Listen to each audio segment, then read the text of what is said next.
माहीजुनी किचनमध्ये आपलं खूप खूप मनापासून स्वागत। तर आज इथे आपण खुरमांपासून पावडर कशी बनवायची ते बघणार आहोत। बऱ्याच महिलांना ही पावडर बनवताना कठीण जाते, कारण यातल्या बिया वेगळ्या करणं आणि याची पावडर करणं थोडंसं कठीण काम आहे। तर इथे आपण सोप्या पद्धतीत ही पावडर कशी बनवायची आणि तेही घरच्या घरी ते बघणार आहोत। आधी इथं पाव किलो मी खुरूम घेतलेले आहे। ह्या अशा डार्क कथ्या कलरच्याच खुरूम घ्यायच्या। ह्या खूप मस्त असतात आणि याला मगज पण जास्त असते आणि चवीला पण गोड असतात।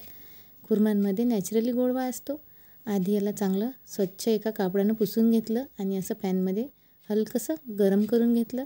गरम केल्यामुळे छान ह्या खुर्मा आतून कडकडीत होतात। तुमच्याकडे जर ऊन असेल तर उन्हात सुद्धा ह्या खुरूम आपण वाळवून घेऊ शकतो। तर इथे खुरूम छान गरम झालेले आहेत। हे पावडर आपण दुधामध्ये सुद्धा घेऊ शकतो किंवा याचे लाडू बनवून सुद्धा आपण खाऊ शकतो।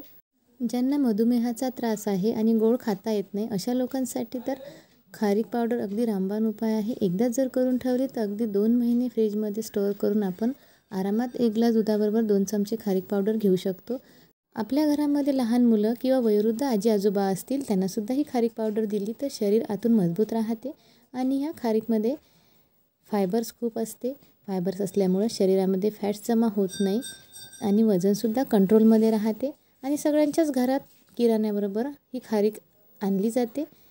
खुरूम आधी छान थंड करून घेतलेले आहेत। तर अशी एखादी पिशवी सगळ्यांच्याच घरामध्ये असते, अशी कापडाची पिशवी घ्यायची, त्यामध्ये थंड केलेला खुरूम घालून घ्यायचा आणि एखाद्या हातोडीच्या साहाय्याने किंवा असा बत्ता असेल किंवा दगड जरी घेतला तरी चालू शकेल, असं चांगलं ठोकायचं। खूप जास्त ताकद लागत नाही, कारण थंड झालेला खुरूम लवकर फुटतात आणि मस्त बिया वेगळ्या आणि मगज वेगळं होते। तर या पद्धतीने असं चांगलं दाब देऊन ठोकून घ्यायचं। अशा पिशवीमध्ये खुरूम घालून हलकसं याची पुठळी बांधून घ्यायची आणि मस्त याला ठोकून घ्यायचं। तर अगदी 7 ते 8 मिनटं झालेली आहे आणि असं ओबडधोबड आपण ठोकून घेतलेलं आहे।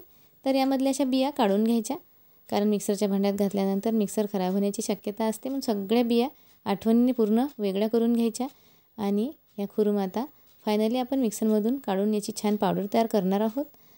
तर इथे मिक्सरच्या भांड्यात एकदमच घालायचे नाही, खूप जास्त जर तुम्हाला पावडर करायची असेल तर थोड्या थोड्या खुरूम घालून घ्यायच्या आणि नंतर पावडर करायची। मिक्सरच्या भांड्यात घातल्यानंतर मिक्सर चालू बंद करताना ही पावडर आपल्याला काढायची आहे, कारण एकदा काढल्या जात नाही। नंतर चमच्याने व्यवस्थित मिक्स करून आणखी चालू बंद मिक्सर करून अशी पावडर करून घ्यायची आहे। अशा पद्धतीची पावडर करून घ्यायची। याच्यापेक्षा सुद्धा बारीक तुम्ही करू शकता, पण मला इतकीच हवी असल्यामुळे मी एवढीच जाड ठेवणार आहे। तर फायनली घरच्या घरी आणि सोप्या पद्धतीत आपली खारीक पूड एकदम तयार झालेली आहे। तर या खारीक पूडचं सेवन केल्यामुळं सगळा परिवार तंदुरुस्त आणि धष्टपुष्ट होईल। तर तुम्हीसुद्धा या पद्धतीने खारीक पूड नक्की ट्राय करा आणि व्हिडिओ कसा वाटला मला कमेंट बॉक्समध्ये कळवायला विसरू नका। रेसिपी कुठल्याही क्षणी आवडली असेल तर व्हिडिओला लाईक आणि चॅनलला सबस्क्राईब करा। पुन्हा भेटू अशीच एक मस्त आणि जबरदस्त रेसिपी घेऊन, तोपर्यंत धन्यवाद।